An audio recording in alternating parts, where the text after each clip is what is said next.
नमस्कार साथियों, स्वागत और अभिनंदन आप सभी का। तो चलिए क्लास को ओपन करते हैं प्रारंभ। और लास्ट टाइम अपना एक मेजर टॉपिक जो है वो कंप्लीट हो गया था, एक बड़ा बिंदु पूरा हो गया था जिसके अपने को क्वेश्चन देखने हैं। अभी हम उसी से रिलेटेड विषय निर्माण विधि जो है वो करेंगे। जैसे ही अपना विषय निर्माण विधि कंप्लीट हो जाएगा, आज और कल 2 दिन में हो जाएगा ये कंप्लीट। तो जैसे ही विषय निर्माण विधि कंप्लीट हो जाएगा, फिर हम इस ज्ञान जगत, विषय, विषय के प्रकार और विषय निर्माण, इन सभी के बारे में जो है वो प्रश्नों का एक सेशन अपन रखेंगे, एमसीक्यूज का। ठीक है, चलिए विषय निर्माण विधि हेडिंग लगाइए।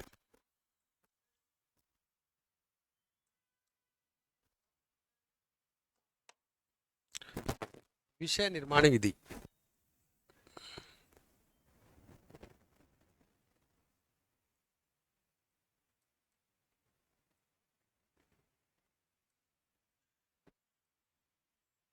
विषय निर्माण विधि की बात करते हैं। विषय निर्माण विधि क्या है? देखिए, जब विषय निर्माण विधि की बात आती है, अभी अपन ने विषयों के प्रकार देखे, कौन कौन से विषय होते हैं। फिर हमने जो ज्ञान जगत है उसके विकास के जो क्रम हैं उनके बारे में हमने चर्चा की। अब विषय निर्माण विधि की बात करें तो सबसे पहले तो हमें ये पता होना चाहिए कि विषय निर्माण हेतु जो व्यवस्थित अध्ययन जो है, ये व्यवस्थित अध्ययन करने का सबसे पहले प्रयास किसने किया? तो सबसे पहले साथियों, विषय निर्माण का व्यवस्थित अध्ययन करने का प्रयास जो है वो डॉक्टर एस.आर. रंगनाथन साहब के द्वारा सन 1950 में किया गया था। और रंगनाथन साहब ने इस विषय निर्माण की जो विधि है, इस विषय निर्माण की विधि में 4 विधियों का इन्होंने उल्लेख किया। 4 विधियों के बारे में इन्होंने बताया। एक है शिथिल समुच्चय विधि। विषय निर्माण की दूसरी जो विधि इन्होंने बताई, दूसरी जो पद्धति इन्होंने बताई वो है पटलीकरण, लेमिनेशन। एक पद्धति इन्होंने विषय निर्माण की बताई विच्छेदन, बोले तो डिसेक्शन। और एक पद्धति का जो नाम है वो बताया इन्होंने अनाच्छादन, बोले तो डिन्यूटेशन। ठीक है, तो ये 4 पद्धतियां जो है वो विषय निर्माण के लिए रंगनाथन साहब ने बताई। ठीक है, इसके बाद रंगनाथन साहब जो थे, इन्होंने क्या किया, 4 पद्धतियां देने के बाद, भाई ये चारों पद्धतियां कब दे दी थी? 1950 में। तो 1950 में चारों पद्धतियां, विषय निर्माण की 4 पद्धतियां बताने के बाद इन्होंने क्या किया, 1960 में, 1950 के बाद 1960 में इन्होंने 2 पद्धतियां और बताई। बाद में 4 बता दी थी 1950 में, शिथिल समुच्चय, पटलीकरण, विच्छेदन, अनाच्छादन। और इसके बाद 1960 में इन्होंने 2 पद्धतियां और बताई, जिसमें एक थी आसवन और एक पद्धति थी विलियन, यानी डिस्टिलेशन और फ्यूजन। ये 2 पद्धतियां इन्होंने और बताई। एक एक की हम डिटेल करेंगे। शिथिल समुच्चय क्या है, पटलीकरण क्या है, विच्छेदन क्या है, अनाच्छेदन क्या है। लेकिन उससे पहले थोड़ी सी जो अपन ने चर्चा की है इसको अपन थोड़ा नोट डाउन कर लेते हैं। ठीक है, तो विषय निर्माण विधि हेडिंग लगाएंगे, मुख्य हेडिंग है, और इसमें चर्चा करते हैं। तो सबसे पहले लिखिए विषय निर्माण हेतु, नोट कीजिए साथियों,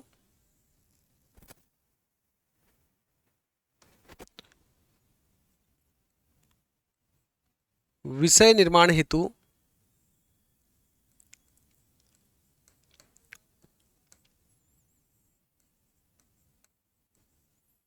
सर्वप्रथम विषय निर्माण हेतु सर्वप्रथम जो व्यवस्थित अध्ययन है, ये व्यवस्थित अध्ययन करने का प्रयास किसने किया? तो विषय निर्माण हेतु सर्वप्रथम व्यवस्थित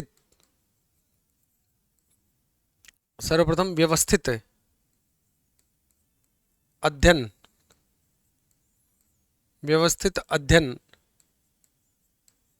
करने का, विषय निर्माण हेतु सर्वप्रथम व्यवस्थित अध्ययन करने का प्रयास, व्यवस्थित अध्ययन करने का प्रयास doctor SR. सियाली Ramamrita Ranganathan, doctor SR. Ranganathan द्वारा, एस.आर. रंगनाथन द्वारा सन 1950 में किया गया। सन 1950 में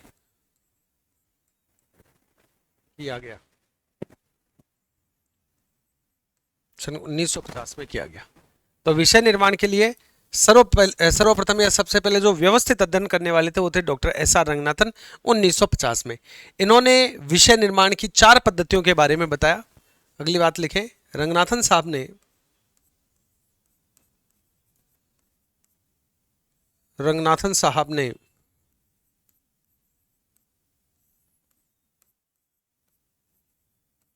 विषय निर्माण की रंगनाथन साहब ने विषय निर्माण की 4 पद्धतियों के बारे में 4 पद्धतियों के बारे में रंगनाथन साहब ने विषय निर्माण की 4 पद्धतियों के बारे में बताया। 4 पद्धतियों के बारे में बताया। कौन कौन सी? एक शिथिल समुच्चय, एक पद्धति का नाम रखा शिथिल समुच्चय।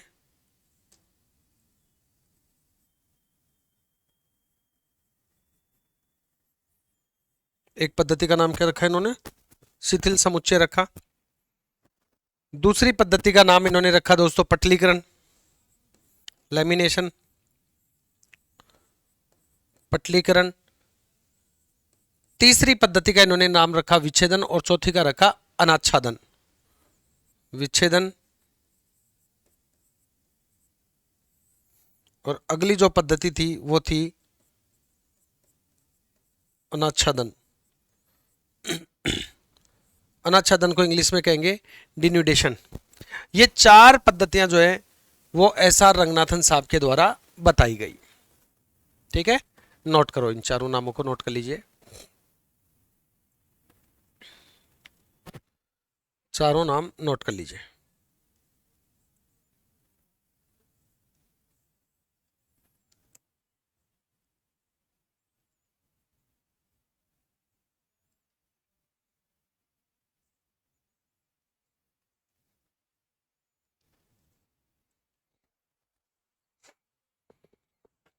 रंगनाथन साहब ने विषय निर्माण की 4 पद्धतियों के बारे में बताया। शिथिल समुच्चय, पटलीकरण, विच्छेदन, अनाच्छादन। इंग्लिश चाहें तो लिख सकते हैं आप इनकी। शिथिल समुच्चय को कहते हैं loose assemblage, loose assemblage.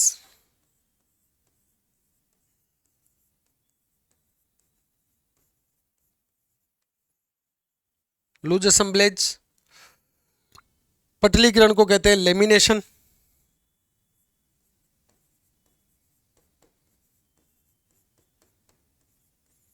Lamination. विच्छेदन को कहते हैं डिसेक्शन।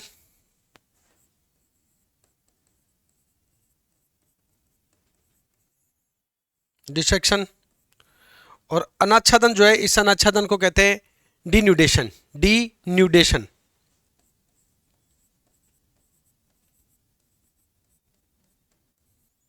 डिन्यूडेशन।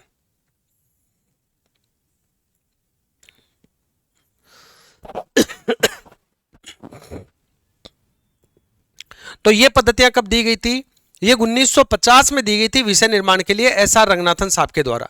लेकिन 1950 के बाद सन 1960 में रंगनाथन साहब ने 2 पद्धतियां और दी, जिसमें एक आसवन थी और एक विलयन थी। यानी एक थी डिस्टिलेशन और एक थी फ्यूजन। तो लिखिए, आगे नोट करेंगे, नोट कीजिए। सन 1950 में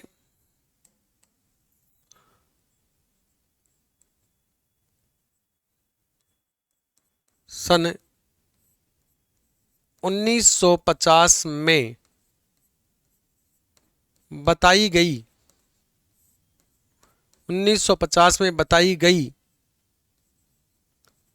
इन पद्धतियों बताई गई इन पद्धतियों के अलावा इन पद्धतियों के अलावा सन 1950 में बताई गई इन पद्धतियों के अलावा सन 1960 में सन 1960 में 2 पद्धतियों का निर्माण और किया। ठीक है, सन 1960 में विषय निर्माण की, विषय निर्माण की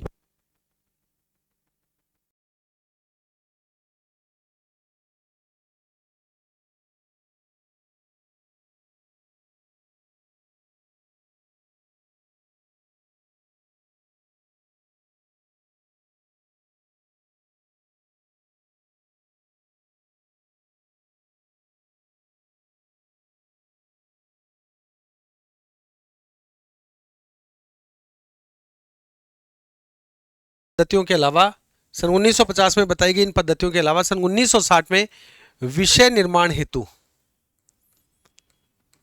विषय निर्माण हेतु एस.आर. रंगनाथन, एस.आर. रंगनाथन द्वारा दो पद्धतियां,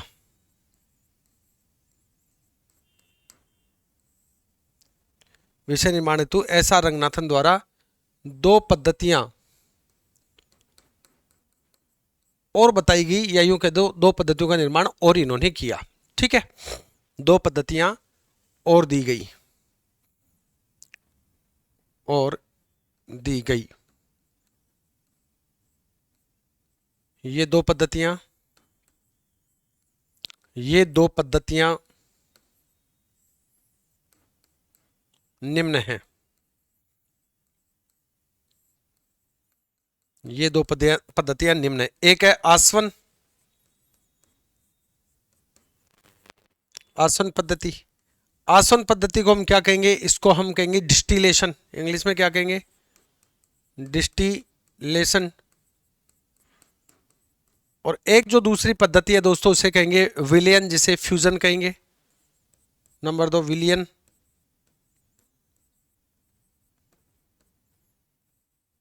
फ्यूजन, फ्यूजन। क्लियर? तो ये दो पद्धतियां और सन 1960 में जो है वो रंगनाथन साहब के द्वारा दी जाती हैं। बाद में अन्य जो दार्शनिक है वो इनमें और भी संशोधन करते हैं, लेकिन इतनी बातें आपको याद रखनी है।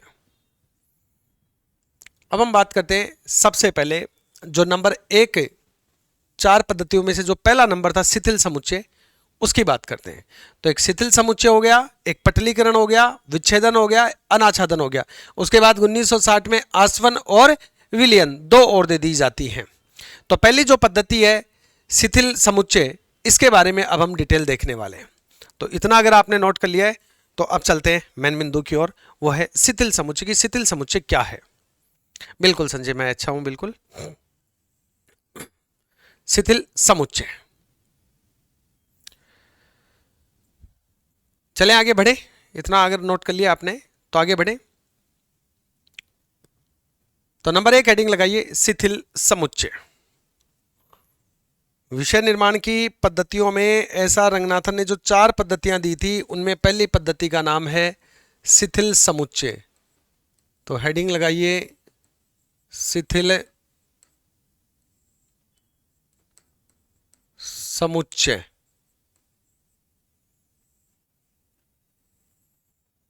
क्या होता है शिथिल समुच्चय, इसके विषय में हम बात करेंगे। दोस्तों, चूंकि हम विषय निर्माण की बात कर रहे हैं, विषय निर्माण की पद्धतियों के बारे में पढ़ रहे हैं, तो विषय निर्माण की ये जो पद्धति है, शिथिल समुच्चय जो पद्धति है, इस पद्धति में क्या करते हैं कि 2 या 2 से अधिक जो विषय होती हैं, उन विषयों के संबंधों का क्या किया जाता है? अध्ययन किया जाता है।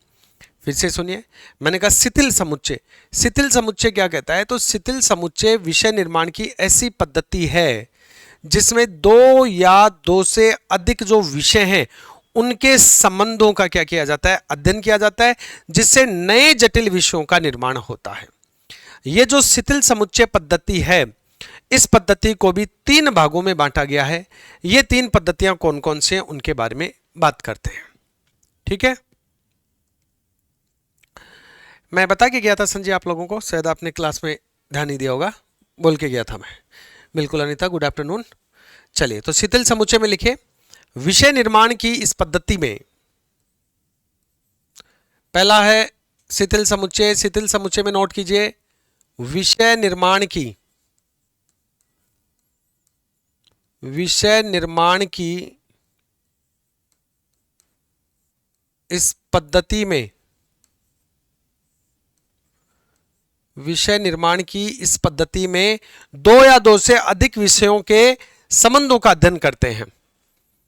पद्धति में दो या दो से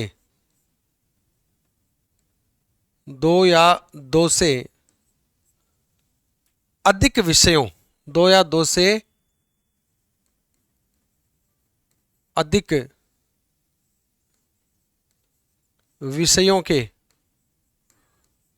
विषयों के संबंधों का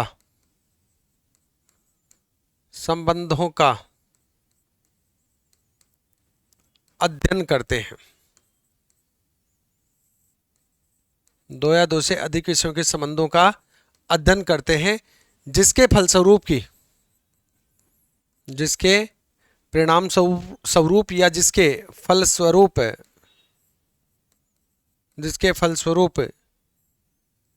जटिल विषयों का निर्माण होता है। जिसके फलस्वरूप जटिल विषयों का निर्माण होता है। ठीक है, तो विषय निर्माण की ये जो शिथिल समुच्चय पद्धति है, इसमें दो या दो से अधिक विषयों के संबंधों का अध्ययन करते हैं जिससे कि जटिल विषयों का निर्माण करते हैं या जटिल विषयों का निर्माण होता है। और इस पद्धति को भी कितने भागों में, 3 भागों में बांटा गया है। तो लिखें, इस पद्धति यानी शिथिल समुच्चय पद्धति को भी, इस पद्धति को भी 3 भागों में बांटा गया है।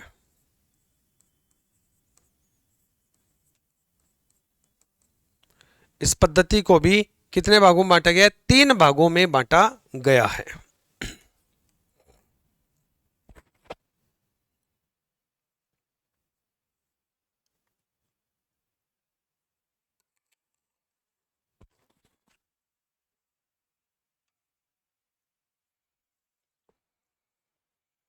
अब ये 3 भाग कौन कौन से हैं, इन पर बात करते हैं। एक तो है लूज असेंबलेज काइंड फर्स्ट, यानी कि शिथिल समुच्चय प्रकार 1। पहला कौन सा है? शिथिल समुच्चय प्रकार 1। तो पहले तो नाम लिख लीजिए इनका ताकि अपने को याद रहे। शिथिल समुच्चय प्रकार फर्स्ट। एक तो हो गया ये शिथिल समुच्चय प्रकार फर्स्ट। एक हो जाता है शिथिल समुच्चय प्रकार सेकंड और एक हो जाता है शिथिल समुच्चय प्रकार थर्ड। ये 3 प्रकार हैं। दूसरा प्रकार क्या है? दूसरा प्रकार है शिथिल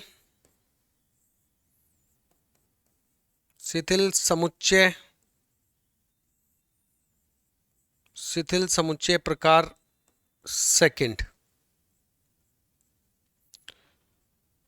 और तीसरा जो प्रकार है वो है शिथिल समुच्चय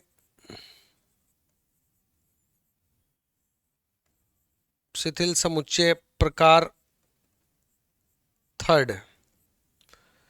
शिथिल समुच्चय प्रकार फर्स्ट, शिथिल समुच्चय प्रकार सेकंड और शिथिल समुच्चय प्रकार थर्ड। ये 3 प्रकार हैं। अब पहला प्रकार क्या है? हाँ, आज क्वेश्चन लाने वाले थे पिछले चैप्टर के, ये चैप्टर भी उससे रिलेटेड है, इसलिए अनिता ये चैप्टर भी उनके साथ करके और फिर इसके बाद लाएंगे। यानी आज और कल में ये चैप्टर हो जाएगा, मतलब चैप्टर का मतलब उसी में आगे ये बिंदु है, ये होने के बाद अपन लेके आएंगे, क्योंकि उसमें विषय के प्रकार और अब विषय निर्माण, तो बीच बीच में क्या क्वेश्चन विषय निर्माण से संबंधित भी विषय के प्रकार में आ जाते हैं। इसलिए अपन ये वाला कंप्लीट करके कल और उसके बाद नेक्स्ट डे जो है वो अपन क्वेश्चन लेके आएंगे।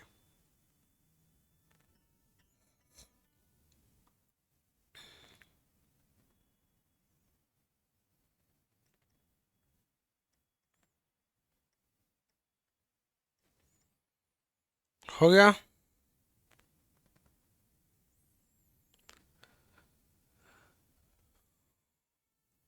चलो भाई आगे बढ़ते हैं। अब सबसे पहले हम बात करते हैं शिथिल समुच्चय प्रकार फर्स्ट में। किसमें बात करते हैं? शिथिल समुच्चय नंबर 1, शिथिल समुच्चय प्रकार फर्स्ट। शिथिल समुच्चय प्रकार फर्स्ट में क्या है देखो, इसको हम अंतर विषय दशा संबंध भी कहते हैं। पहली बात, इंटर सब्जेक्ट फेज रिलेशन भी इसको कहा जाता है। हिंदी में क्या बोला मैंने? अंतर विषय दशा संबंध भी इसको कहते हैं। तो ये जो इस तरह के दशा संबंध है, इनमें दो या दो से अधिक जो विषय होती हैं, चाहे वो मौलिक या जटिल विषय हो, दो या दो से अधिक विषय, चाहे वो मौलिक विषय हो या जटिल विषय हो, उनके संबंधों का जो अध्ययन किया जाता है, इस कारण इसे इंटर सब्जेक्ट फेज रिलेशन भी कहा जाता है। क्या कहा मैंने? फिर से सुनिए। आप सीधा सीधा ये समझिए कि शिथिल समुच्चय प्रकार फर्स्ट क्या है। शिथिल समुच्चय प्रकार फर्स्ट को अंतर विषय दशा संबंध कहते हैं। अंतर विषय दशा संबंध का मतलब हो गया अंतर विषय, यानी अलग अलग विषयों के बीच में संबंध। और हम ये कह रहे हैं कि जब दो या दो से अधिक विषय, चाहे वो मौलिक विषय हो, बता चुका आपको मौलिक विषय, चाहे वो जटिल विषय हो, इन मौलिक विषय या जटिल विषय जो दो या दो से अधिक हैं, इनके संबंधों का अगर अपन अध्ययन करते हैं तो इसे ही क्या कहते हैं? इंटर सब्जेक्ट फेज रिलेशन कहते हैं, अंतरदशा संबंध कहते हैं। और इस अंतरदशा संबंध या यूं कहिए कि शिथिल समुच्चय प्रकार फर्स्ट के 6 प्रकार होते हैं। कितने प्रकार होते हैं? 6 प्रकार। अब पहले सिंपल भाषा में इसको लिखो। पहली बात तो लिखो, इसे अंतर विषय दशा संबंध कहते हैं, ये बात लिखो।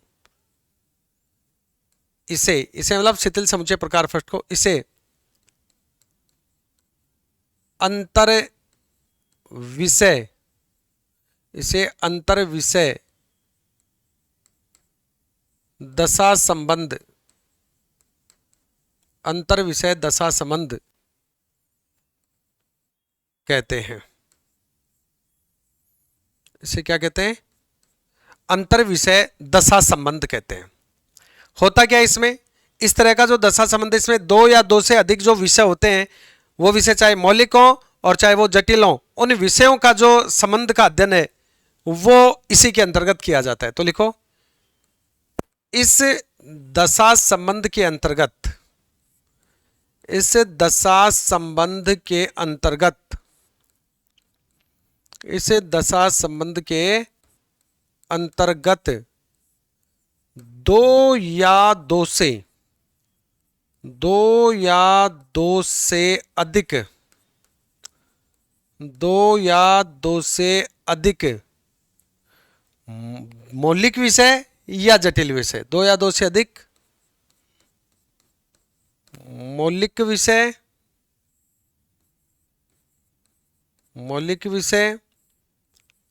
या जटिल विषय, मौलिक विषय या जटिल विषयों का, या जटिल विषयों का आपसी संबंध का अध्ययन किया जाता है। या यूं कह दो, जटिल विषयों के संबंधों का। किन विषयों में आपस में क्या संबंध है? संबंधों का अध्ययन किया जाता है, संबंधों का अध्ययन किया जाता है। ठीक है, और ये अध्ययन किया जाता है, इस कारण इसे क्या कहते हैं? अंतर विषय दशा संबंध कहते हैं। इस कारण ही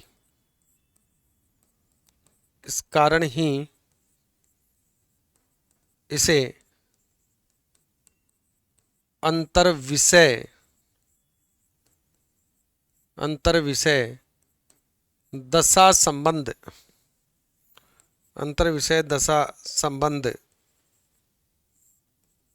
कहते हैं।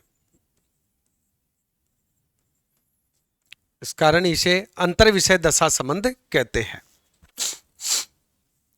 तो क्या कहा हमने कि शिथिल समुच्चय प्रकार फर्स्ट को अंतर विषय दशा संबंध कहते हैं। अच्छा, येलो कलर का प्रयोग नहीं करें, ओके, दूसरा व्हाइट कर लेंगे, ठीक है बनवारी, ये भंवर।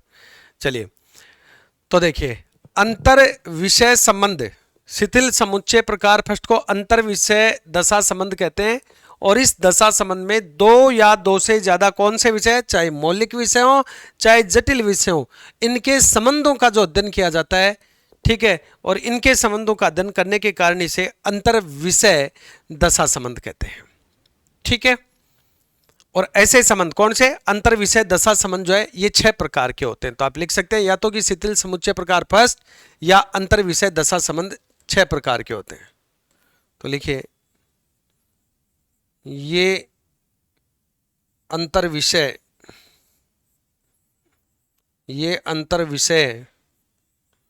दशा संबंध,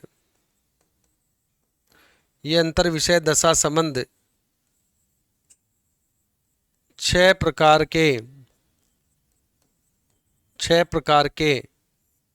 होते हैं। ये अंतर विषय दशा संबंध कितने प्रकार के होते हैं, 6 प्रकार के होते हैं। अब ये 6 प्रकार कौन कौन से, देखिए,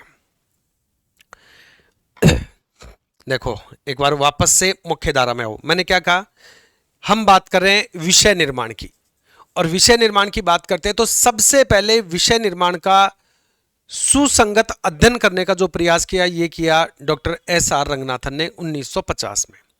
और 1950 में विषय निर्माण का सुसंगत अध्ययन करने के बाद इन्होंने 4 पद्धतियां दी। 4 पद्धतियों में हमने बात की, एक तो शिथिल समुच्चय हो गई, दूसरी जो पद्धति थी वो थी पटलीकरण, तीसरी थी विच्छेदन, और चौथी पद्धति थी अनाच्छादन। इसके बाद सन 1960 में पुनः रंगनाथन साहब के द्वारा जो है 2 और पद्धतियां दी जाती हैं, आसवन और विलयन। इतनी अपन ने बात करके सबसे पहली पद्धति जो थी शिथिल समुच्चय, इस शिथिल समुच्चय पद्धति की हम बात करना प्रारंभ करते हैं। और हमने शिथिल समुच्चय पद्धति की परिभाषा में पढ़ा कि विषय निर्माण की ऐसी पद्धति या ये पद्धति जो भी कहो भाई, शिथिल समुच्चय पद्धति में हमने कहा कि विषय निर्माण की इस पद्धति में 2 या 2 से अधिक विषयों के संबंधों का अध्ययन किया जाता है।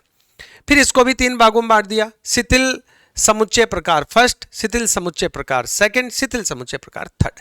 हमने सबसे पहले चर्चा प्रारंभ की शिथिल समुच्चय प्रकार फर्स्ट की। शिथिल समुच्चय प्रकार फर्स्ट को हमने कहा अंतरदशा संबंध। अंतरदशा संबंध इसलिए कहा क्योंकि इस प्रकार के संबंध में हम क्या करते हैं, हम 2 या 2 से अधिक मौलिक विषय या जटिल विषयों के मध्य जो संबंध होता है उसका अध्ययन करते हैं। इस कारण इसको अंतर विषय दशा संबंध कहते हैं। और इस प्रकार का जो अंतर विषय दशा संबंध होता है, इसको पुनः कितने प्रकारों में, 6 प्रकारों में विभाजित किया जाता है। ये 6 प्रकार कौन कौन से हैं, देखिए। तो 6 प्रकारों में विभाजित किया जाता है। तो पहला प्रकार है सामान्य संबंध। नाम लिखने इनके पहले। पहला प्रकार है दोस्तों सामान्य संबंध। सामान्य संबंध, पहला प्रकार है सामान्य संबंध, जनरल रिलेशन। ठीक है। दूसरा है झुकावात्मक संबंध। दूसरा संबंध कौन सा है, झुकावात्मक संबंध।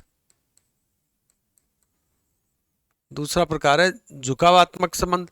और झुकावात्मक संबंध को हम कहते हैं बाइस, BIAS, बाइस रिलेशन। एक होता है तुलनात्मक संबंध विषयों के मध्य, तुलनात्मक संबंध, तुलनात्मक संबंध। एक होता है विभेदात्मक संबंध, विभेदात्मक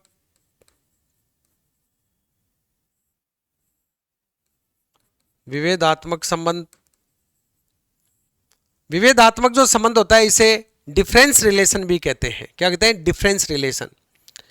एक होता है प्रभावात्मक संबंध, इन्फ्लुएंस रिलेशन। प्रभावात्मक संबंध, इन्फ्लुएंस, प्रभावात्मक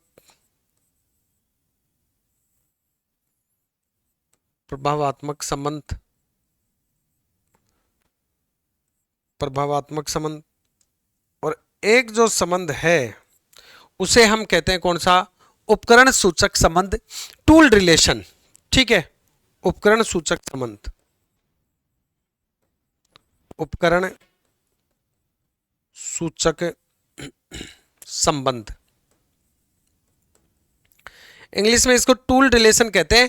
और ये जो सीसी है, कोलन क्लासिफिकेशन है, उसके 7वें संस्करण से जो है वो लिया गया है। ठीक है, चाहो तो इसमें लिख दो सीसी के 7वें संस्करण से, 7वें संस्करण से।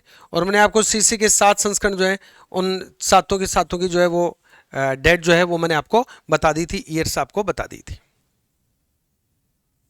ठीक है, नोट कीजिए।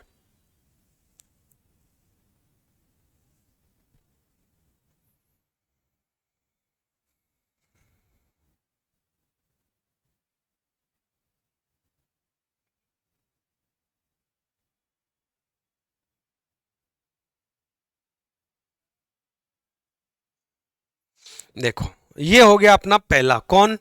शिथिल समुच्चय प्रकार फर्स्ट। शिथिल समुच्चय प्रकार फर्स्ट को अंतर विषय दशा संबंध कहते हैं। अंतर विषय का मतलब हो गया दो अलग अलग विषयों के बीच में संबंध, चाहे वो जटिल विषय हो और चाहे वो कैसी विषय हो, चाहे वो मौलिक विषय हो। तो जटिल विषय या मौलिक विषयों के मध्य जो संबंध का अध्ययन है वही कहलाता है अंतरदशा संबंध। अंतरदशा संबंध 6 प्रकार का बताया इन्होंने कि अलग अलग प्रकार के विषयों के बीच में जो संबंध देखते हैं वो या तो सामान्य संबंध हो सकता है, या झुकावात्मक संबंध हो सकता है, कोई विषय किसी की तरफ झुकी हुई है, या दोनों के बीच तुलनात्मक संबंध हो सकता है, या विभेदात्मक संबंध हो सकता है। ठीक है, बोले तो डिफरेंस क्या है दोनों के बीच में, इससे संबंधित संबंध हो सकता है, या प्रभाव किसका अधिक है वो प्रभावात्मक संबंध हो सकता है, या उपकरण सूचक संबंध हो सकता है, टूल रिलेशन हो सकता है। ये उपकरण सूचक संबंध जो है वो सीसी के 7वें संस्करण से लिया गया। ठीक है,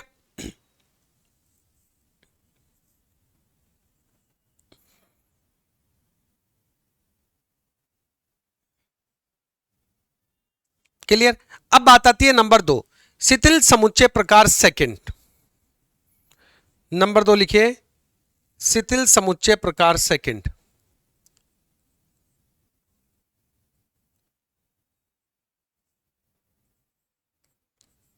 शिथिल समुच्चय, शिथिल समुच्चय प्रकार सेकंड।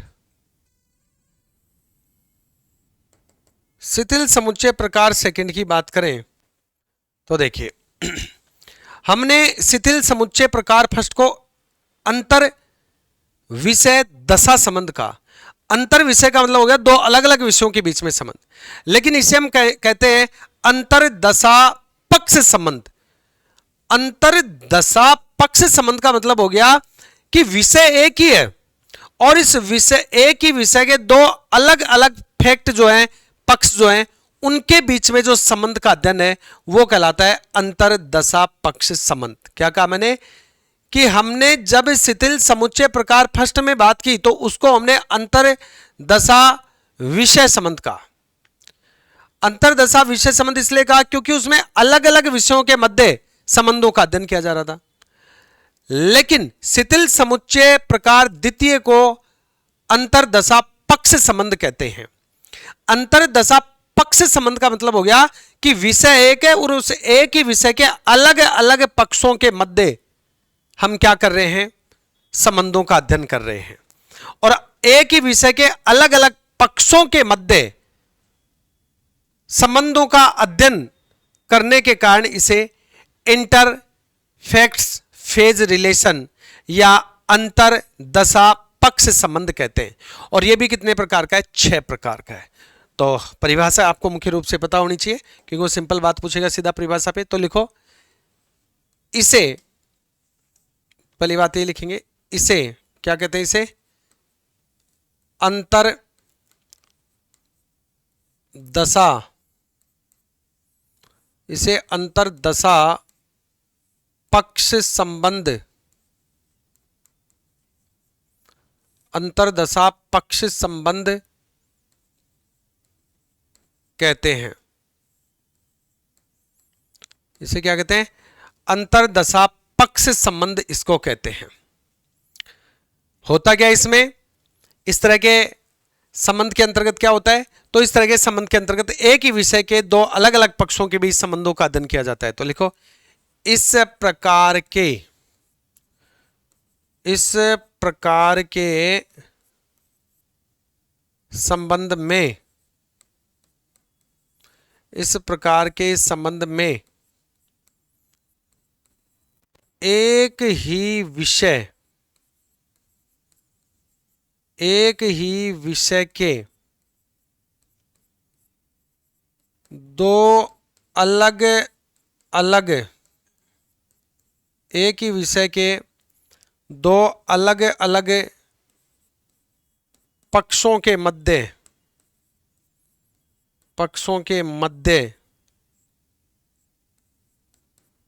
संबंधों का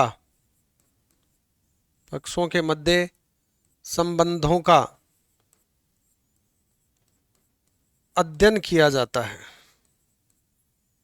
संबंधों का अध्ययन किया जाता है। ठीक है, एक ही विषय के अलग अलग पक्षों के मध्य संबंधों का अध्ययन किया जाता है, इस कारण इसे अंतरदशा पक्ष संबंध कहते हैं। इस कारण, क्योंकि अलग अलग पक्षों के मध्य अध्ययन किया जाता है ना संबंधों का, इस कारण इसे अंतरदशा पक्ष संबंध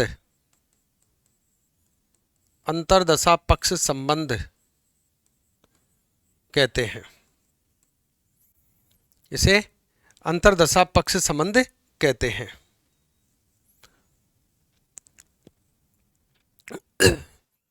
ये भी कितने प्रकार का, तो 6 प्रकार का। कितने प्रकार का, वही 6 प्रकार का। तो लिखो प्रकार, शिथिल समुच्चय प्रकार सेकंड या अंतरदशा पक्ष संबंध के प्रकार लिख दो। यह समुच्चय या संबंध, ठीक है, यह संबंध भी 6 प्रकार का होता है।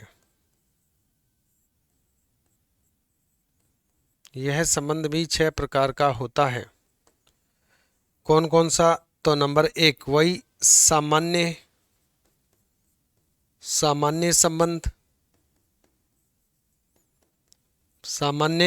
संबंध। दूसरा जो प्रकार है वो है झुकावात्मक संबंध, वही सेम झुकावात्मक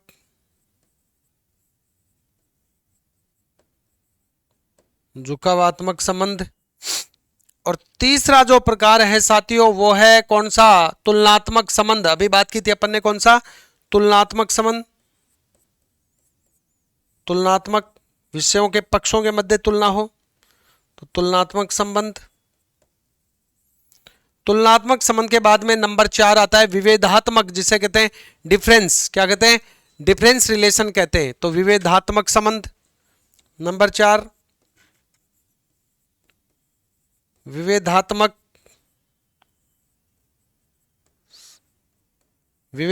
संबंध कहते हैं इसको। ठीक है, डिफरेंस रिलेशन कहते हैं। और एक है प्रभावात्मक संबंध। कौन सा है, प्रभावात्मक। और एक वही उपकरण सूची संबंध। प्रभावात्मक संबंध, प्रभावात्मक संबंध, प्रभावात्मक संबंध। और एक कौन सा होता है, तो एक होता है अपना उपकरण सूचक संबंध, टूल रिलेशन। ठीक है, कहां से लिया गया, सीसी के 7वें संस्करण से। उपकरण सूचक संबंध सेम वही, उपकरण सूचक संबंध, सीसी के 7वें संस्करण से, कॉलन क्लासिफिकेशन के।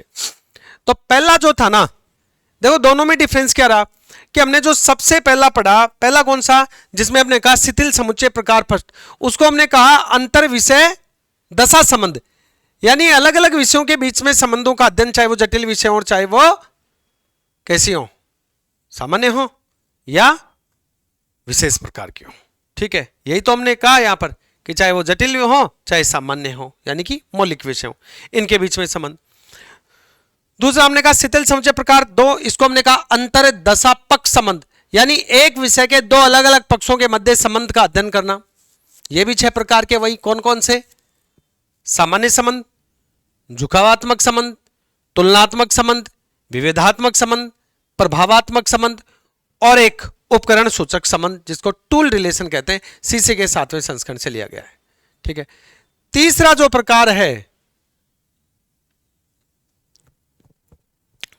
प्रकार है, वो आता है साथियों शिथिल समुच्चय प्रकार 3। पहले इतना नोट कर लो।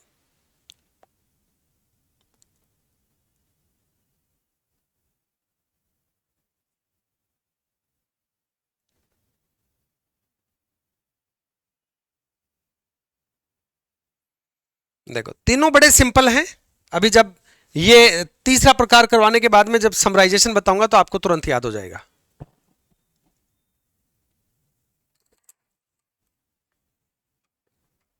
हो गया? चलिए तीसरा लिखेंगे।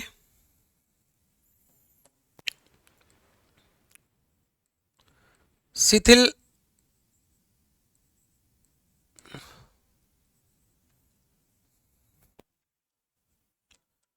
तीसरा लिखिए शिथिल समुच्चय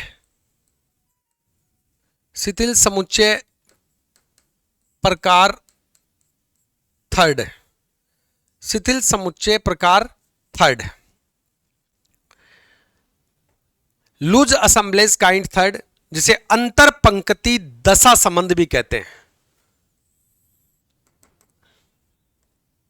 अंतर पंक्ति दशा संबंध लिखो इसे, अंतर पंक्ति दशा संबंध भी कहते हैं। अंतर पंक्ति दशा संबंध भी कहते हैं। क्या कहते हैं इसको? अंतर पंक्ति दशा संबंध भी कहते हैं। ठीक है, समझिए। हमने प्रकार फर्स्ट में कहा अंतर विषय दशा संबंध, अलग अलग विषयों के मध्य संबंध का अध्ययन। फिर शिथिल समुच्चय प्रकार 2 को हमने कहा, ठीक है, दूसरे को हमने क्या कहा इसके बाद? तो शिथिल समुच्चय प्रकार 2 को हमने क्या कहा दोस्तों? इसे हमने कहा अंतर दशा पक्ष संबंध। पक्ष संबंध में हमने ये कहा कि एक ही विषय के अलग अलग पक्षों के मध्य संबंध। और तीसरा जो प्रकार है शिथिल समुच्चय प्रकार 3, इसे हम कहते हैं अंतर पंक्ति दशा संबंध। यह कहता है कि एक ही विषय के एक ही पक्ष के दो अलग अलग पंक्तियों के बीच संबंध। क्या कहता है ये? कि इस तरह के दशा संबंध में एक ही विषय के एक ही पक्ष के दो या दो से अधिक जो एकल हैं पंक्तियां हैं, उनके बीच में जो संबंध का अध्ययन है वो इंटर एरी फेज रिलेशन कहलाता है, अंतर पंक्ति दशा संबंध कहलाता है। मैं लिखता हूं, आपको और याद हो जाएगा। लिखो, इस प्रकार के संबंध में एक ही विषय के एक ही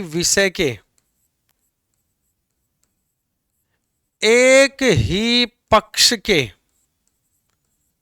एक ही विषय के एक ही पक्ष के दो या दो से अधिक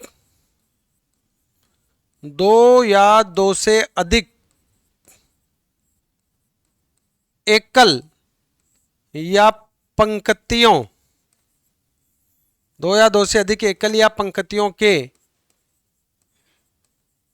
मध्य संबंध का अध्ययन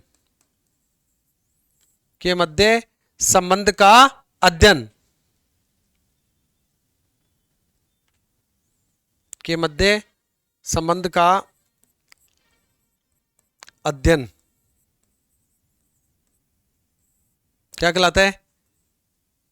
अंतर पंक्ति दशा संबंध। अंतर पंक्ति दशा संबंध कहलाता है।